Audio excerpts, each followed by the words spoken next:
महालक्ष्मीर्महाकाली महाकन्या सरस्वती महासरस्वती देवी भक्तानुग्रहकारिणी ईशावास्या महामाया महादेवी महेश्वरी सर्वलोकपरमाशक्तिर्मातृका जीवरूपिणी नित्या सर्वगतानन्ता नित्यानन्दा निरञ्जना नित्यप्रकाशिनी देवी स्वप्रकाशस्वरूपिणी त्रिपुरा भैरवी विद्या हंसा वागीश्वरी शिवा वाङ्मात्रा च महारात्रिः कालरात्रिस्त्रिलोचना महाकाली कपाली सा महागौरी तिलोत्तमा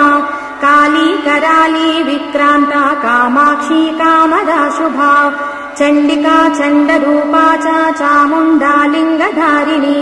त्रैलोक्यविजया देवी त्रैलोक्यविजयोत्तमा सिद्धलक्ष्मीर्महालक्ष्मीर्मोक्षमार्गप्रदायिनी उमा भगवती दुर्गा चण्डी दाक्षायणी परा प्रत्यङ्गिराधरा वेला लोकमाता हरिप्रिया पार्वती च रमा देवी ब्रह्मविद्यप्रदायिनी अरूपा बहुरूपा च विद्रूपानन्तरूपिणी पञ्चभूतात्मिका वाणी पञ्चैका पञ्चरूपिणी शक्तिदा पूजिका पडित्कर्मुक्तिभुक्तिप्रदाम्बिका गायत्री साङ्ख्यसम्भूता सावित्री प्रणवामृता देवमाता सुरेशानी वेदगर्मात्मिका धृतिः सङ्ख्याजातिः क्रिया व्यक्तिः प्रकृतिर्मोहिनी महाम्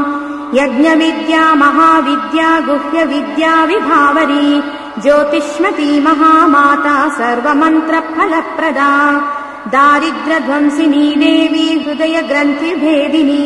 सहस्रादित्यसङ्काशा चन्द्रिका चन्द्ररूपिणी अकारादिक्षकारान्ता मातृका वर्णरूपिणी समाशान्ता च सावित्री गायत्री प्रणवाक्षरा शाकम्भरी वैष्णवी च सर्वदेव नमस्कृता नवदुर्गा विशालाक्षी करवीरनिवासिनी अब्जिका कौलिका शास्त्री वीणा पुस्तकधारिणी सर्वशक्तिस्त्रिशक्तिश्च ब्रह्म विष्णु शिवात्मिका ईडा पिङ्गल मध्यस्था मृणालतनुरूपिणी यज्ञसेना ध्रुवा दीक्षा दशिना सर्वमोहिनी अष्टाङ्गयोगिनी देवी निर्बीजा ध्यानगोचरा सर्वतीर्थस्थिता सिद्धा भूपर्वतनिवासिनी वेदशास्त्र ब्रह्मरूपा षडङ्गपदविक्रमा शिवा धात्री शुभानन्दा यज्ञकर्मस्वरूपिणी व्रतिनी मौनिका देवी ब्रह्माणी ब्रह्मचारिणी एकाक्षरपरा तारा तारका भयभञ्जनी ऋतम्भरा निराधारा निराकाराधिकाक्षरा राका कुहूरमावस्या पौर्णमासी महाद्युतिः सिनीवाली विशालाक्षी रक्षोघ्नी पुष्टिकारिणी दुष्टविद्राविणी देवी सर्वोपद्रवनाशिनी जया च विजया चैव जयन्ती चापराजिता युद्धावहा महादेवी सर्वभूतनिवासिनी अयुता युद्धरूपा च प्रशान्ता सर्वरूपिणी समुद्रवसनेशानी ब्रह्माण्डश्रोणि मेखला पञ्चवक्त्रा दशभुजा शुद्धस्फटिकसन्निभा शारदा शाङ्करी धारा सर्वशस्त्रास्त्रधारिणी गङ्गा सरस्वती वेणी यमुना नर्मदा तथा रक्ता पीता सिता शर्वा सर्ववर्णानिरीश्वरी गुर्वी कात्यायनी शुभ्रा संसारार्णवतारिणी कपिला कर्णिका शोणा मल्लिका नवमल्लिका कौशिकी च क्रिया देवी सबला चक्रिका स्थिता सर्वभक्त्यात्मिका पडित्तर्विभक्तिर्विजयात्मिका दिग्वासा नववासा च कर्णिका कमलोद्भवा श्रीसूक्तलक्षणा देवी दुर्गा सूक्तप्रबोधिनी श्रद्धा मेधा धृतिः प्रज्ञा धारणा शान्तिरेव च श्रुतिस्मृतिर्धृतिर्धन्या वधिरेष्टा मनस्विनी विभक्ता वैष्णवी माया सर्वमाया प्रभञ्जनी महेन्द्री मानपुष्टाङ्गी महेन्द्रातालरूपिणी अवस्थात्रय निर्मुक्ता सर्वरोग विवर्जिता येषणात्रय निर्मुक्ता गुणत्रय विवर्जिता योगज्ञानैकरम्या च योगज्ञानपरायणा त्रयी विश्वा विशोकाख्या वेदान्तज्ञानरूपिणी भारती कमला भाषा पद्मा पद्मावती प्रिया गौतमी गोमती गौरी नरहंसप्रवाहिनी नारायणी प्रमाधारा जाह्नवी शङ्करात्मिका व्याघ्रचर्म परिधाना नागयज्ञोपवीतिनी निर्मासा भस्मदिग्धाङ्गी ब्रह्मकालस्वरूपिणी विशीर्णा च विशालाक्षी छाया देवी सुरेश्वरी चित्रघण्टा सुनन्दा श्रीर्मालिनी मनुसम्भवा स्तम्भना स्तम्भिनी वीणा भामिनी वारुणी कृतिः मोहिनी द्वेषिणी घोराह्यघोरारूणरूपिणी रुद्रैकादशिनी पुण्या कल्याणी लाभकारिणी देवदूती महादूती स्वप्नदुर्गाष्टभैरवी सूर्यचन्द्रार्धमात्राया ग्रहनक्षत्ररूपिणी बिन्दुनादकलातीता बिन्दुनादकलात्मिका दुर्जना दुर्जयाकारा कलाषोडश संयुता काश्यपी कमला देवी नाभिचक्रनिवासिनी षडाधारा स्थिता गुह्या देविका चक्ररूपिणी आदित्या शर्वरी शुभ्रा शुम्भसुरनिवर्हणी त्रिशिखा विशिखा शुभ्रा कर्म निर्मूलकारिणी आदिलक्ष्मीर्गुणाधारा शुद्ध ब्रह्मात्मिका बला कृत ब्रह्मा सुखाधारा सर्वचित्रस्वरूपिणी मृत संजीविनी देवी कामिनी कामवर्जिता निर्वाण भाग्यदा देवी हंसिका कौशिकी क्षमा अविद्यागुणिनी वेदा निर्गुणा खण्डिता सदा सौमिनी वेदबीजाख्या शबला चक्रधारिणी दण्डिनी मुण्डिनी व्याघ्री शङ्किनी सोमसम्मता सौत्रामणि सदानन्दा पञ्चबाणप्रभञ्जनी बाणशोणसहस्राक्षी सहस्रभुजपादुका सन्ध्यावली त्रिसन्ध्याख्या ब्रह्माण्डमिति धारिणी राजिका रत्नमाला च कामधेनुर्गुरुक्रमा चिन्तामणिरूषा देवी कर्णिका स्वर्णभूषणा अश्वत्था वारुणी सेना काशी कामप्रभञ्जनी पञ्चप्रणवरूपाढ्या कान्ता काम्यतरानना मन्त्रब्राह्मण विद्या च नादरूपा हविष्मती अथर्वणा श्रुतिश्शून्या कल्पना वर्जिता सती सत्यज्ञात्री प्रभा मैत्री प्रकृतिः पार्वणा सती अवर्णा पञ्चवर्णा च सुवर्णा भुवनेश्वरी त्रैलोक्यमोहिनी विद्या सर्वधाराक्षरेश्वरी हिरण्यवर्णा अग्नि सर्वोपद्रवनाशिनी कैवल्यपदवी लेखा सूर्यमण्डल संस्थिता सोममण्डल मध्यस्था नक्षत्रमण्डले स्थिता वायुमण्डल मध्यस्था व्योममण्डल संस्थिता सर्वसिद्धान्त मार्गस्था वर्णावर्ण विवर्जिता शतरुद्रा संहरन्ती सर्वसंहारकारिणी चक्रिका चक्रमार्गस्था चक्रमार्गप्रवर्तिनी कौलिकी वक्रकेशी च यक्षिणी षडिन्तपावनी सुलभा पौरुषी पुष्टिः सर्वसत्त्वप्रवर्तिका अर्धनारीश्वरी देवी सर्वविद्याप्रदायिनी पार्वती पौरुषी विद्या सर्वोपनिषदास्थिता त्रिकालज्ञानदा शान्ता नन्दिनी कमलासना रक्षा शान्तिप्रधा देवी गन्धर्वी गन्धवाहिनी अचिन्त्यलक्षणा गोत्रा नामजात्यादिवर्जिता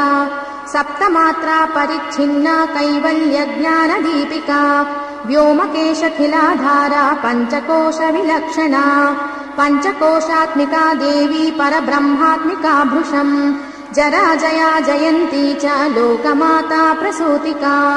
वाग्देवी भरणाकान्ता सर्वसामान्य संस्थिता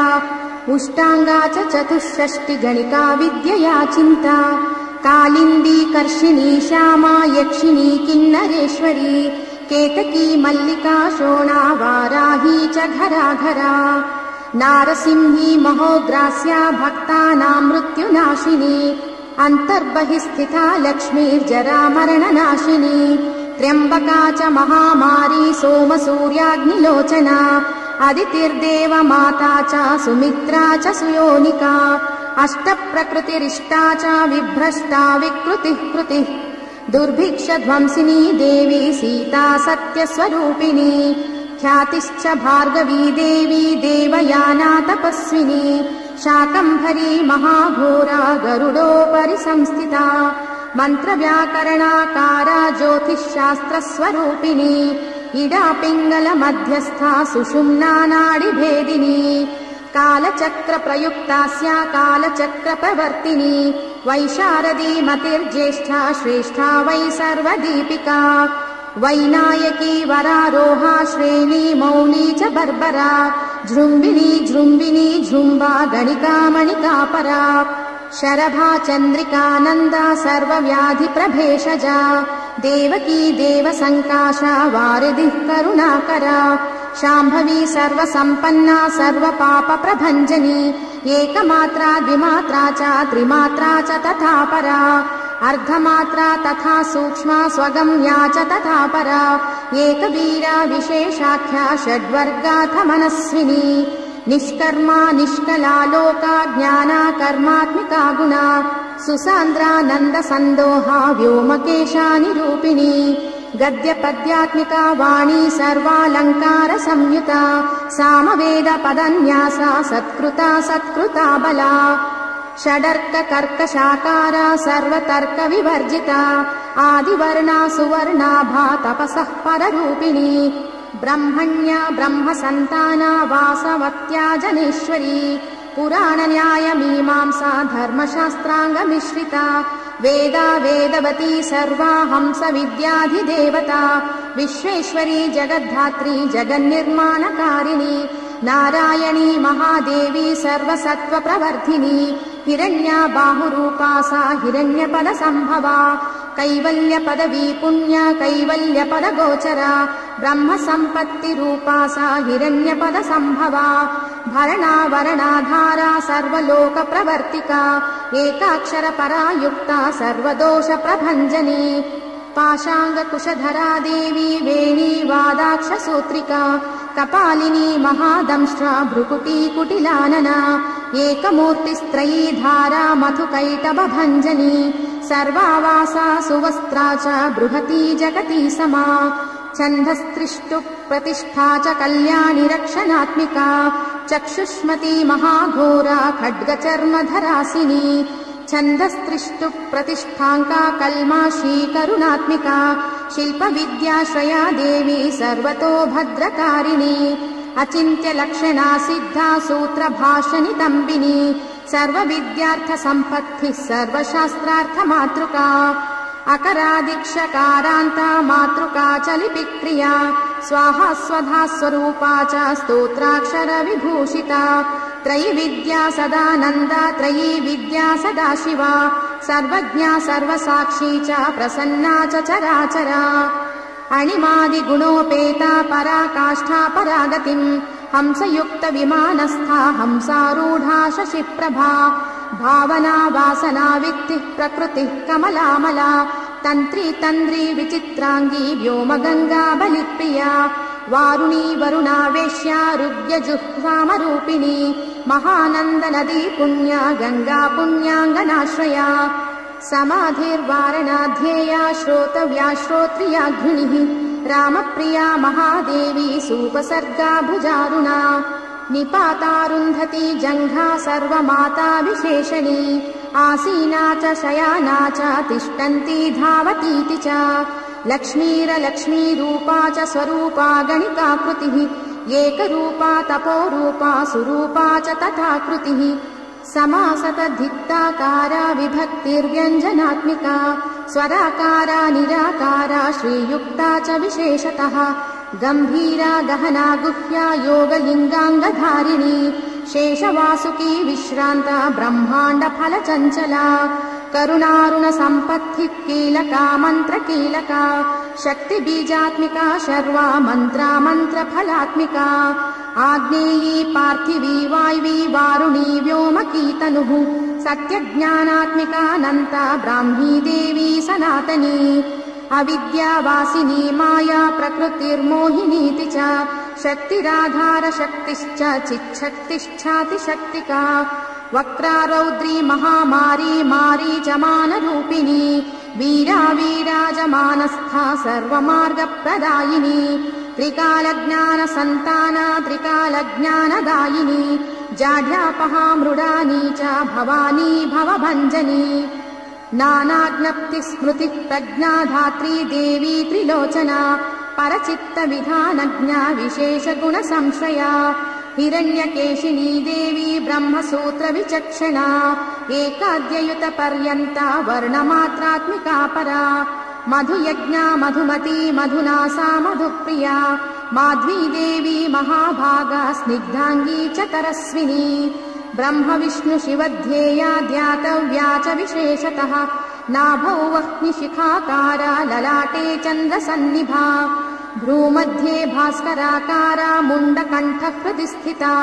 कृत्तिकाद्युडु संस्थाना काशी कामात्मिकात्मिका विद्या विद्यात्मिका देवी पञ्चभूतात्मिकाक्षया सर्वमन्त्राक्षरा बीजा सर्वकामप्रदायिनी ब्रह्माण्डगर्मिणी देवी सप्तावर्णमातृका वराजपुरुषा भद्रा कुमारी कुशलात्मिका अचला विचला देवी शिवदूती शिवात्मिका हिमविन्ध्याद्रिसंस्थाना कावेरी रश्मिसंहितः योगनिद्रा महानिद्रा वनिता राजिताश्रिया द्वासुर्पणाभिदारम्भा सर्वकामार्थदायिनी अजपानामया विद्या महालक्ष्मी सरस्वती प्रसादैकाक्षरा देवी जीवन्ती जीवमातृका आसुरी राक्षसी देवी कल्याणी कल्पनाकृतिः पञ्चसामात्मिका देवी सप्तसामात्मिका तथा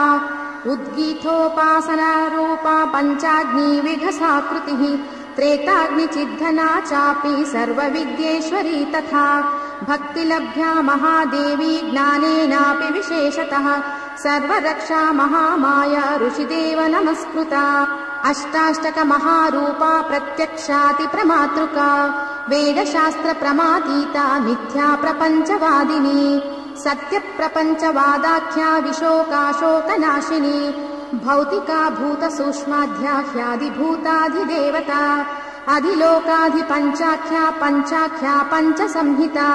उद्ग्राहिणी कलावेद्या चेतना चित्तरञ्जनी एकसंख्या परार्धान्ता संख्या संख्येयरूपिणी समुद्रव्यो मध्यस्था व्योमबुद्धिः समाश्रिता वीणा सरस्वती देवी वैष्णवी विष्णुसम्भवा वलित्रय समायुक्ता भारती भरताश्रया षड्ब्रह्मात्मिका देवी ज्ञान ब्रह्म परात्मिका कालिकेयी महारावा महोदधिजलाश्रया वडवाग्निमुखा देवी योगिनी योगदायिनी महाभूता महामाया महाविद्या प्रदायिनी पञ्चभूत महाग्रासा पञ्चभूताधिदेवता सर्वप्रमाण सम्पत्तिः सर्वापद निवारिणी ब्रह्माण्ड बहिरन्तस्था वर्णमात्राधिदेवता महामाता महाभोक्त्री मङ्गला च समाश्रया आर्या शिवकरा देवी प्रवरा परहेतुकी हेतुकी हेतुमाला च त्रिशिखा पञ्चलोचना सर्वांग समदाचारा मन्युहास्य परम्परा गीता गाथा चन्द्राभा सर्वातर्ज्योतिरूपिणी।